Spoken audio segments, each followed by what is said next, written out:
So Isha Upanishad or Ishavasya Upanishad, we are looking at the mantras from uh, we have looked at the first two mantras, and here, as we are aware, there are two distinct kind of paths given in these two mantras. So we talked about it in the last class that these two mantras is based on the paths for people of different proclivities, those who have that inward tendency, who are willing to let go, renounce inwardly, mentally, and are more inclined towards the jnana marga. So for them, that thing was given that there is only one reality in everything, in all that we see and all that. There's only one reality. So uh, that triad of Jiva, Jagat, Ishvara, it was said there is only Ishvara, there is only that one reality. Ishavasyam idam sarvam. So that is the way we see this. And how do we attain this? It was said that the one who sees that, tena tyaktena bunjita. So he protects the self by renouncing, by letting go, by tyaga. So this is the path that is given for moksha for everyone. Not just for sannyasis, for everyone, this is the path. So as a famous mantra in Kaivalya Upanishad, it comes. Na karmana na prajaya danena tyage neke amritatva manushu. So if you want to reach that ultimate reality, then you cannot attain it by works, or you cannot achieve it through efforts. So we cannot, like how we become successful in the world, or we go and achieve things. We build a house, we kind of construct something anywhere, so all that is through works, through achievements, through effort, through karma.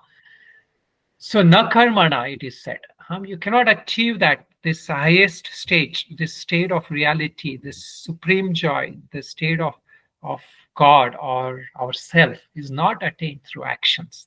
Na karmana, na prajaya danena. So not even by like people, or by like having your like if you have a lot of praja, like if you're a king, like people can't help you just because you have so many people helping you and all that. Even that is not possible.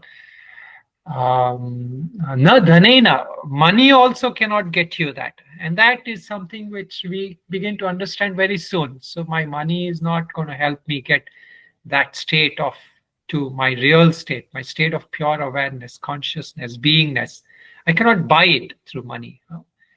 Tyage neke amritatva manushu. So we have to learn to let go. Let go of what? So then Shankaracharya said we have to let go of three ashanas, we said. The three desires we have to let go. So that what we have discussed so far, like putreshana, vitteshana, and lokeshana. That desire for progeny, family, and all that support. Vitteshana for money, wealth, accumulation, all that desire also we have to let go. And we have to let go also that desire for higher lokas, which until now the Vedas were teaching us the path to higher lokas. See, earlier, like, the path was given for people who are not ready for that moksha, who are not ready for that letting go of the ego self to realize that true self. So then they were said that you can get a purified state, a higher state of being for that ego. So what is this? These are higher lokas.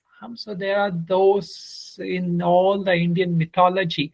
So the idea with all the Indian mythology is not to take literally those stories, but we have to understand that they are there to give us those points. So the stories are of heavens. There are higher lokas, higher worlds where people enjoy. And in those higher lokas, there are sublime joys. You don't have to get old. You don't have to suffer from illness. And you can enjoy like all the beautiful things of the world. Like they say apsaras are there, especially like from a man's perspective, that thing is that, there are a lot of beautiful ladies who are dancing, serving Similarly, from a woman's perspective, the different ways that they can sensually, mentally, emotionally be gratified. So this is what happens in heaven, because there's no death, there's no illness, there's no sickness. And how do you get that? Through lot of upasanas, karmas, yajnas, homas. So this was the path given, right? Meaning all the different kind of practices where you are appeasing different deities, different gods. But now it is said, na karma, na prajaya, na dhanena, tyage neke amritattva manushu. Until you do that, renounce that desire also, you cannot come to that final liberation, the final reality, and not just the final, that one thing which will make us really happy. That is not gained. So this was given at a very high level. So now a lot of people will start thinking, okay, so this is this is a path only for sannyasis. This is like almost like a sannyasa kind of path, or somebody who is living in the world, but also that person is withdrawing from a lot of social and worldly activities. So he abides, his activities are confined only to spiritual things. So spiritual activities, spiritual seva, living in ashram.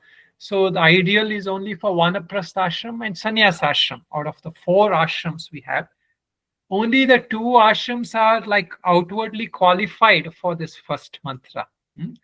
So this was what we said. This is what is called as a Nivritti marga. So in order to now realize that a lot of people, even the sannyasis and vanaprasthas, are not ready for complete renunciation like that, because they feel some sense of obligation, they feel some sense of responsibility. Then was given the Pravritti marga, the second mantra. So the second mantra, it was said, Kurvanneveva karmani jiji vishet chatagum sata. So for 100 years you live, but doing karma, kurvanneveha karmani. So by doing works for 100 years, or there is a lifespan. Whatever is the normal lifespan of a human being, that much years you work, but you work with that attitude of like karma yoga. You work with that attitude of following the dharma, and you fulfill your family responsibilities, your duties, and whatever is natural nitya naimittika karmas and all that you can do. So here the second mantra, it will say evam tvayi nanyate tosti na karma lipyate naraha. So if you live like that, what happens? There is no bondage of karma. The karma bondage you will not have to worry about, meaning your actions will be, see, this is also in the world, right? Like if somebody is working in an organization and they are doing their duties, like let's say a doctor is working in a hospital and he's trying to help the patients, but in the process of surgery somebody dies, but nobody is the right to sue them. Perhaps sometimes they do, but generally they will not get sued because they are doing their duties. So in the bigger world of our life, if we live according to our dharma, whatever is our duties, our what the shastras has given, what the gurus have told is our duties, if we fulfill that, if we live a righteous life, then what happens? Then these things will not taint you. They will not create any samskaras. So now we were given basically what has happened. I explained this in the last class. These are the 2 paths, the paths of Nivritti marga and Pravritti marga. Nivritti marga meaning that inward path, that inward evolution path.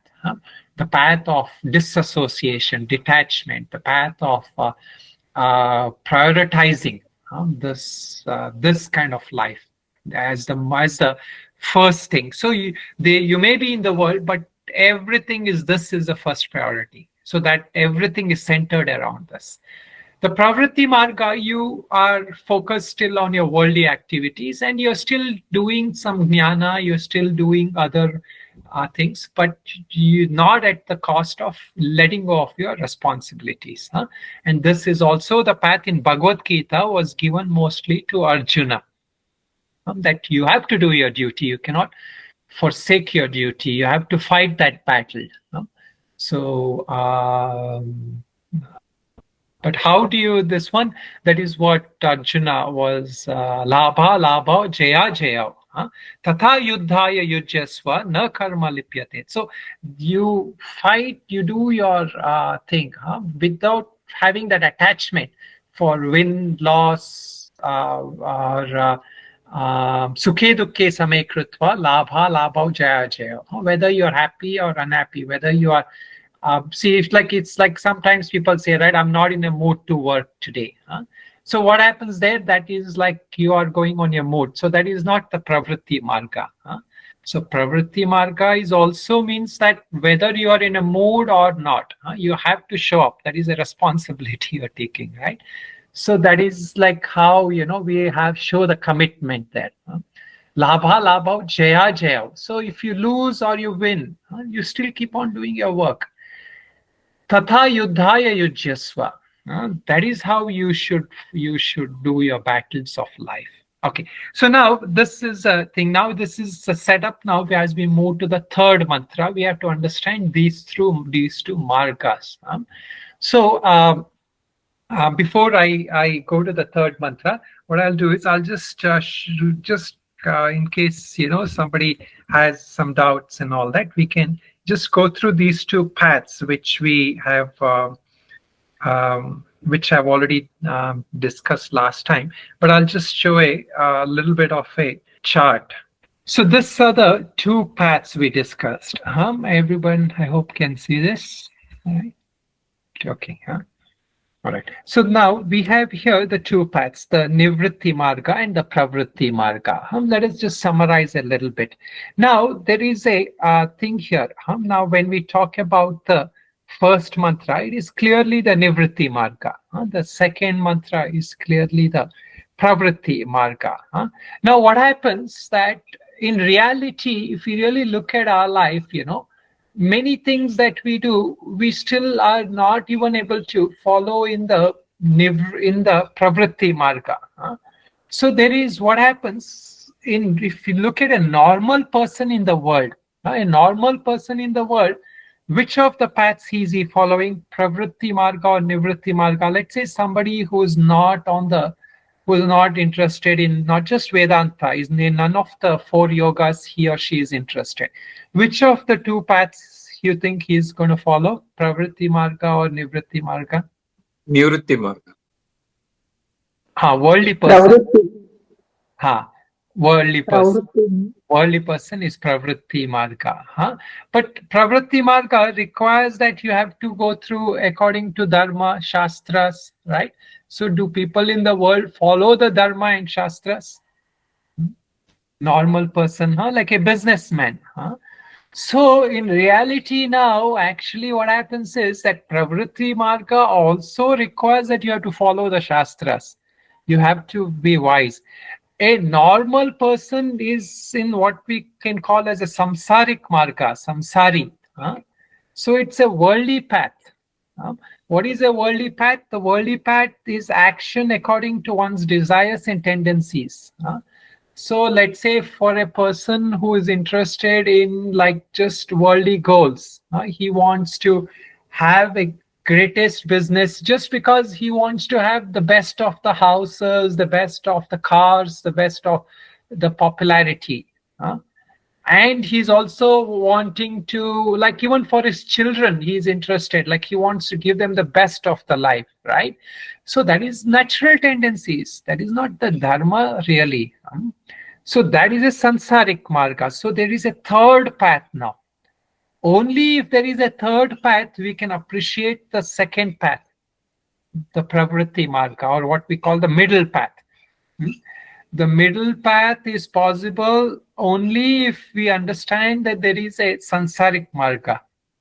But that middle path is not like the middle path of how we should walk.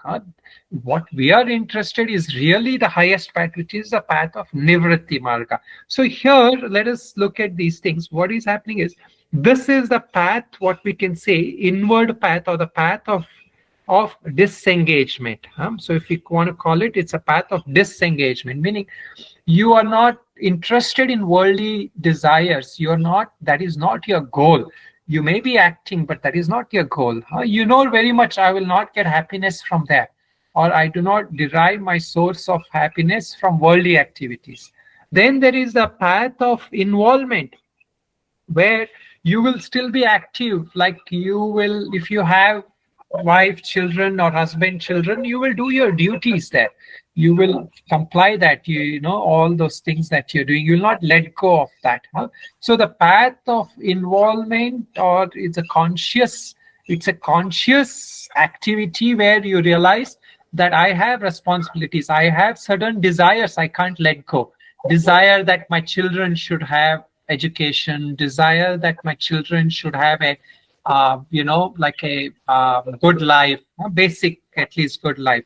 So then what you do, karma, then you will also have to make sure, like if you are in that, if you are actually following that Hindu, Indian kind of traditions, then your ancestors also, you have to do certain things for them. Like there is Shraddha, there is Homas and all that. That also is what the Shastras have said. Nitya Naimittika Karma. The Naimittika Karma you cannot relinquish also. You have to also fulfill that. Now is where this worldly person, a samsaric marga, he's on a samsaric marga, meaning he is not conscious, he is driven by his desires. So now let us see if you all can tell me. So if Nivritti Marga is driven by Moksha Purushartha, what is the Purushartha that predominates in the Pravritti Marga? We know there are 4 Purusharthas. Everybody is aware. Dharma. Dharma. So Dharma Purushartha. Why Dharma Purushartha? He acts as per the Shastra and Dharma. Correct. So he is acting as per the Shastras. So when you're acting as per the Shastras, you're following the path of Dharma. Okay. So Dharma is the most important Purushartha here. Okay. So here we are doing the Dharma Purushartha. Okay. And what about the samsaric path? It's driven by Kama. And? Artha. Okay. Kama and Artha Purushartha. Okay. Then what else is there in Pravritti Marga? Is it only Dharma? Moksha can also be there. Yeah. Moksha will also be there. See, the one who walks the path of Dharma, he has the goal of moksha. He's following Dharma so that he acquires that purity. But he is also interested in moksha. It is not like he is not interested in moksha. He's also interested in moksha. So, but the thing is, his main focus is the moksha. His main activity is on Dharma, but he's also interested. Okay. Now, in the Pravritti Marga, what is the most important path, or of the 4 yogas, we can say is Jnana Yoga. Because knowledge is the way to liberation, according to almost all the Shastras. The ultimate freedom comes with knowing the reality of who we are and who is God. So knowledge is what, or wisdom is what will free us ultimately. Jnana.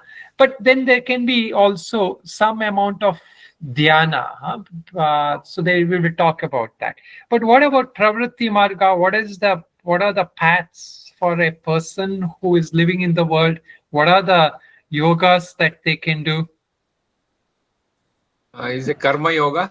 Karma Yoga. Then Dhyana Yoga. Bhakti. Bhakti also. Bhakti. So the Pravritti, see, in order to do karma, there has to be bhakti. See, karma yoga is mostly driven by bhakti. To some extent, jnana also guides the karma, but to a large extent, the pravritti marga has karma and bhakti. Okay. And there is dhyana also. So what is the difference in the dhyana of Pravritti Marga and the dhyana of Nivritti Marga? Pravritti Marga Dhyana is yogic. Yogic. Then Nivritti Marga dhyana? What dhyana is meditation. In case somebody doesn't know. Now, what kind of meditation is the path of a one who is in Nivritti or Jnana, one who is looking for Jnana? Inviting. Self-realization. But how would we say that from a Vedanta point, Advaitic or? Self-realization. Self-realization. But any specific words, Sanskrit or any sadhana words? Manana and Nididhyasana. Manana and Nididhyasana. Correct. Manana and Nididhyasana are the means for a one who is in so the meditation for one who is getting jnana. So we talk about this. There is pre-meditation and post-meditation. Pre-jnana meditation is a yogic meditation, which is a sadhana chatustaya, especially the Shat Sampatti. Then the post your jnana meditation, meaning that once you have studied, done shravana, then what you have to do, manana nididhyasana, which is also a kind of meditation. Okay, all right. So that is the so these things, of course, there is no yoga for a samsari as such. For samsari, there is only boga. Boga meaning that is experiencing or enjoying, you can say. If you want to put it like that, boga meaning enjoying. So the yoga is only for the pravritti marga and nivritti marga. Okay. At the most, boga can be, you can say, like there is a meditation for those in samsaric. What is it? When you get overstressed, they want to calm down. So there are a lot of those meditations available today, So you can calm down, so you can have more fun, right? So that is a different kind of meditation. Okay. Now comes what is the source of ananda or joy? What is the seeking? We are all driven by something, right? What is the source of joy for a person in Nivritti Marga is one who learns to abide in the pure nature of self or God. So the one who abides in the nature of self and God. So that person is the Pravritti Marga. So, the Nivritti Marga, there it's given there. Now, for what is the source of joy or what is the source of well-being, or that where he's getting that ananda for somebody in Pravritti Marga? Outside. What do you mean outside? Outside meaning? To material. Okay. Is it doing the nishkama karma? It is Jashmi, what did you say? True? Nishkama karma. Doing Nishkama karma, yes. So it is through Nishkama karma. So for the person in Pravritti Marga, he is not seeking worldly joys. That is a sansari. Sansari person is seeking worldly joys. For the person in Pravritti Marga, he is interested in Nishkama karma. That itself is a source of joy for him. Nishkama karma. So he still has desires. He has desire for his family. He has desires for like other things. But what he's trying to do, he wants to purify that desire by doing that nishkama karma. Okay. Now that this person, as you said, it is worldly. I think as somebody said, for a person in samsari, the worldly materialistic. He's seeking worldly materialistic joy. Now comes this part of important thing which you have to understand. Nivritti Marga. What is the ego? What happens to the ego in the Nivritti Marga? Huh? There is a sense of ego. So with jnana, what happens to that ego? That sense of identification. Where does that sense of identification go in the Nivritti Marga? Or where is he placing that sense of identification? On what is he placing that sense of identification? It will merge with God. Merge with God is one way. One other, how else can we say? What else? Yeah, Michael. Atman. So the ego dissolves into that Atman, or we can say the ego identifies with that Atman or Paramatman. It's the same. God or the self. That I sense of I. This is the main thing which you are saying, right? All this Mahavakyas, what it is doing, Aham Brahmasmi, Tattvamasi, Prajnanam Brahma. So now what is happening in all this? That I is identifying with that one consciousness, that true consciousness. So here that ego, you can say Atma Paramatma. Okay. What about what happens in the Pravritti Marga, the ego? What is the goal of the person involved in the Pravritti Marga? What is he trying to do to that ego identification? It will be sattvic. Sattvic is a good one. Any other way? Any other? In bhakti, it will get surrendered to God. The ego. Surrender to God. Yeah. What else? How else can we say? Any other ways? Moksha? No, moksha. No, moksha. Pravritti Marga, the ego identification is not at the right away at the level of moksha. Okay. So the ego for one in the Pravritti Marga, see what is happening. Let us just remember the person is involved in the worldly activities. So he's helping, he's trying to serve, and he's trying to act from Nishkarma Karma. He's trying to expand that ego to the universal consciousness. So here the ego is trying to expand Vasudeva Kutumbakam. He's trying to enlarge and become one with everyone, with everything. So he sees God in everybody, in everything, and he serves everyone, Narayana Seva. He's serving everyone, seeing God in everyone. So that is the Pravritti Marga. So this is the expansion of ego. Expansion into universal ego. Meaning that one, what we call as Hiranyagarbha, that one identity from which every tries to identify with that. Okay, then the last one, what happens to the person in the worldly path? The ego. Where is the ego identified for a person in worldly path? It's a domination of Rajasic, desire to get. Correct. But where is the identification of ego, ahankara? Where does it identify? In the physical body. In the body, yes. Body. Body, and what else? Extension of the body? mind. Mind. Mind, okay. But Manas. anything else? Manasu. Manas. Michael, what do you say? Jagat. No, not Jagat. Okay, you see the world, correct. Yeah, okay, you can say that you see the world. But the physical identification and that sensual identification, it is you're trying to derive joy from the senses. So you can say the mind also.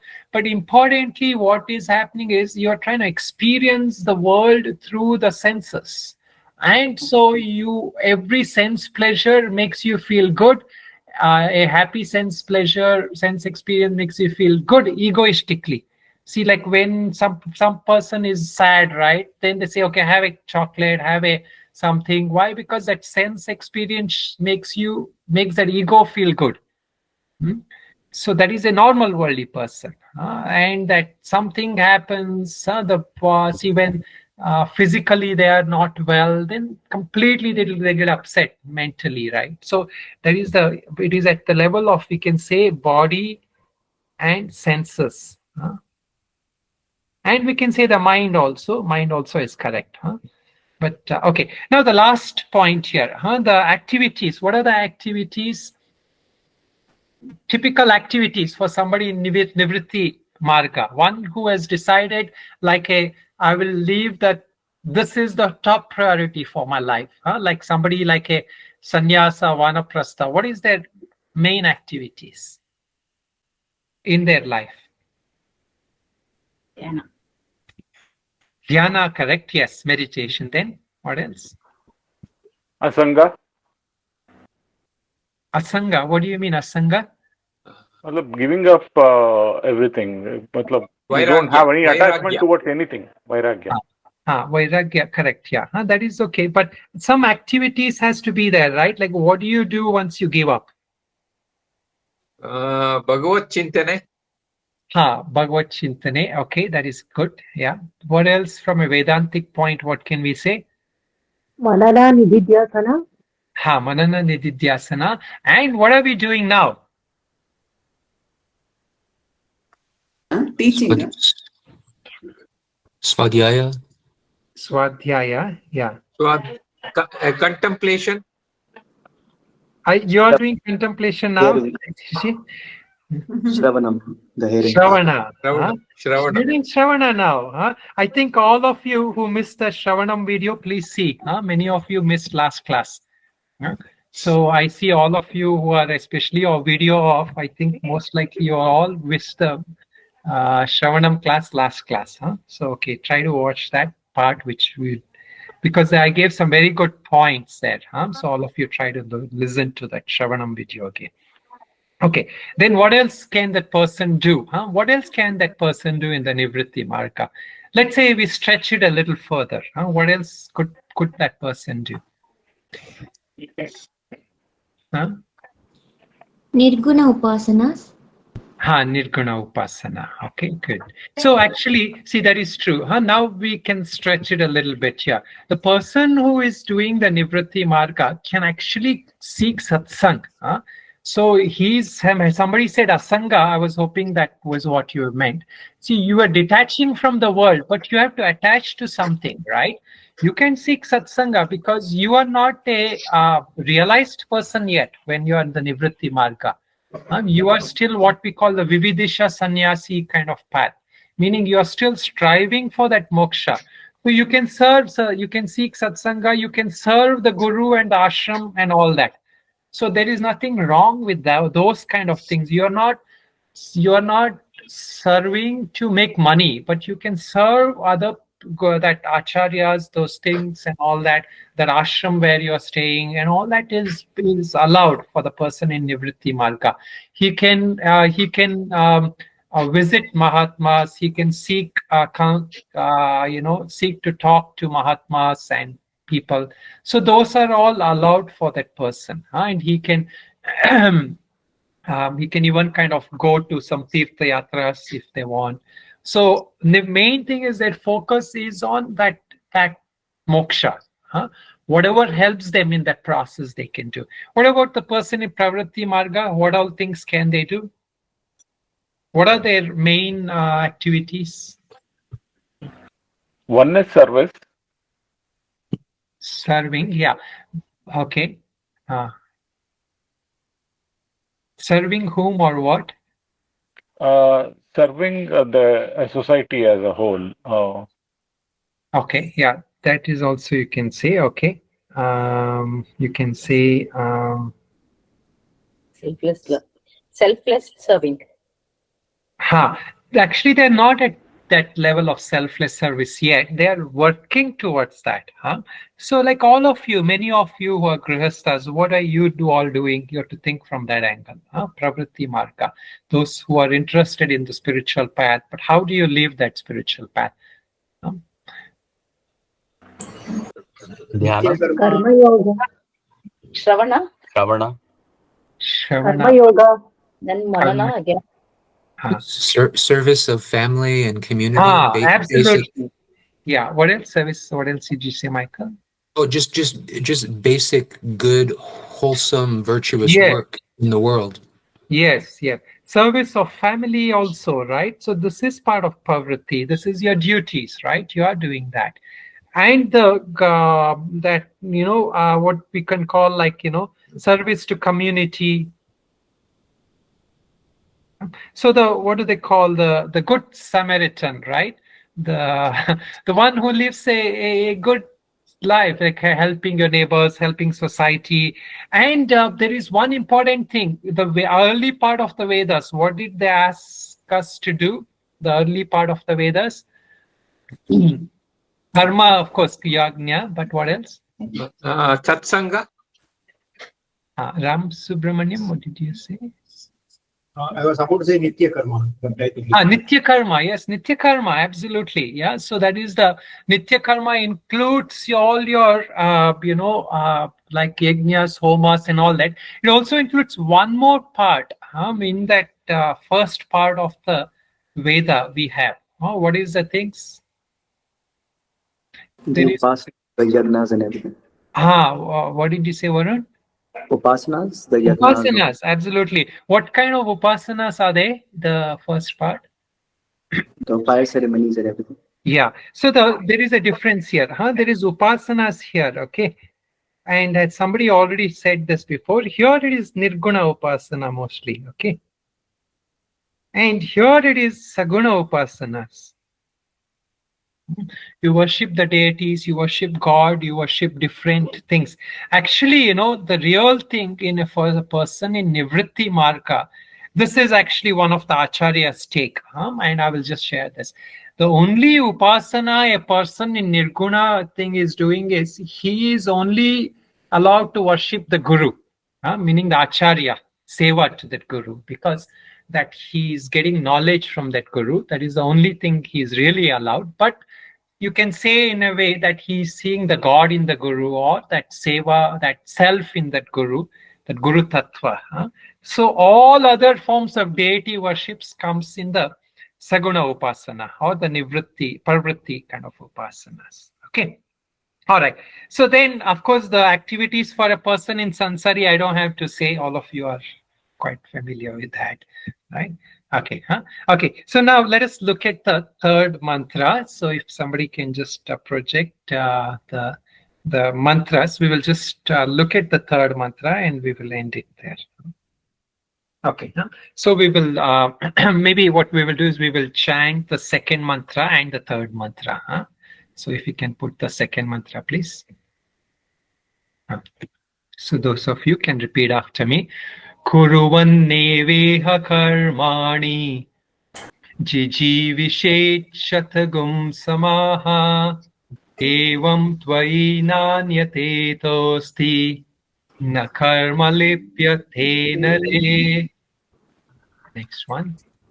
Asurya namate loka andena tamasavrutaha tagumste pratyabhigachanti ye kechatmanano janaha. Okay, so what this is saying is those worlds of asuras or devils are covered by blinding darkness. Those people that kill the self, go to them after giving up the body. So of the three paths, of the people on the three different paths, who are the ones it is most referring to?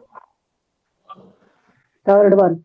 The people who are in the samsara, people who are, what are they doing? They are actually referred to here as the one that kill the self, because they have no interest of moksha at all. They are just interested in the worldly happiness. So for those people, it is plainly said they kill the self. We will try to understand what is meant by killing the self. It is not literally killing.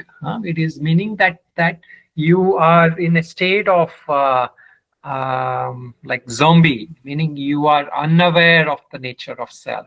That nature of pure awareness you are never given attention to. So they are the ones who is referred to as killing the self. Then actually here those worlds of devils are covered by blinding darkness is also a reference to Pravritti Marga. So somebody in the Pravritti Marga who is just interested in walking the path of Dharma without any interested in moksha is also referred to as Asura. Why is he referred to as Asura? Is Asura meaning the one who is demonic. So Asuras of, if we take the three gunas, sattva, rajas, tamas, in Bhagavad Gita also it is made a reference. Who would we talk of mostly when we refer to asuras? Is it the, obviously it's not the sattva, is it the rajas or the tamas? Rajas, tamas, both. Anybody else? It is a tamas. Tamasic. Tamasic. Anyone else? Rajas. Rajas domination. It is rajas domination. Why? Because in those who are tamasic are called as rakshasas, meaning those who are predominantly tamas, there is very little hope of them. Meaning they have very less hope of at least in this life. Those who are rajasic, they are still involved in excessive pravritti. They have too much pravritti. Then what happens? They are, see, even the person who is walking on pravritti marga has to have that nivritti in mind. Like as some of you were talking, even those of you who are looking after families and all that, just that alone will not help, right? That is okay for a while, but you have to have that idea of nivritti. So the asurya namate loka andena tamasa, those who are blind to this reality, they are the ones who go to this. Avrata, meaning they are covered by this blindness. Tamasa loka. And then he says, atmanaha te pratye. Pratye means they kill. Than abhigachanti, they attain that, meaning they go to that place which is covered in darkness. So there is a lot of depiction of how the hells are, the places where the people who have not done dharma and all have gone, right? There are a lot of stories and depictions. They are like they are crying out in that asura, in the narka, because they are in darkness. That place is all in darkness. So the darkness is where the ego, or that sense of ego, is projected into the worldly desires through the body and mind. When that ego learns to abide in the nature of self, or the ego expands into the nature of God whom we worship, then what happens? That slowly that darkness starts to lift from our life. So as long, see, even a worldly person, most of the people, they are just interested in like getting the best what they want. So they will manipulate others, they will kind of harm others, but they don't care because they need physical and mental happiness. But that is not going to give them happiness, because that's more bondage. So that is what the initial part of Vedas say. You worship God, you seek refuge in God, you seek refuge in a higher deity, because that ego learns to expand. The ego learns to become that bigger and bigger and bigger. And at that point, then through the blessings of God and the Guru, you are then pointed to the nature of awareness. This is a normal path, but it doesn't have to go actually like this. Some people directly from a worldly thing, if they have some purva samskaras, can directly come to Nivritti Marga and realization of self. Okay. So we will give a few more minutes for any questions, since we started a few minutes late. But basically, this mantra, we will look at it a little deeper, hopefully in Friday class. And if there is any other points. So this completes the 3 paths. And starting from this, now he's going to tell us, like, if we are going to kill the Atma, what is the nature of Atma? So that will be pointed out in the next 4, 5 slokas, starting from 4 to 8. What is the nature of Atma? That will be pointed out. Because here it is saying that person in a sansaric marg is killing that Atma, killing that self. So what is Atma? What is the nature of Atma? So that will be pointed out. But the three paths are given out here. So here we have to be careful that it is not like Pravritti Marga is like the middle path. Sometimes we say that Bhagavad Gita and all that is the middle path, right? It is telling. So Bhagavad Gita also the highest Nivritti Marga is given to us. So when we are involved in the worldly life, in the Pravritti Marga, the idea is to purify to that level so that you can come to Nivritti Marga. So the goal of all of us is ultimately the Nivritti Marga. So this is how the Indian ashrams were designed for everyone. Earlier days, like a person would be in Grihastha ashram for some years, then he will become a Vanaprasthi. So there he's moving already towards the Nivritti Marga.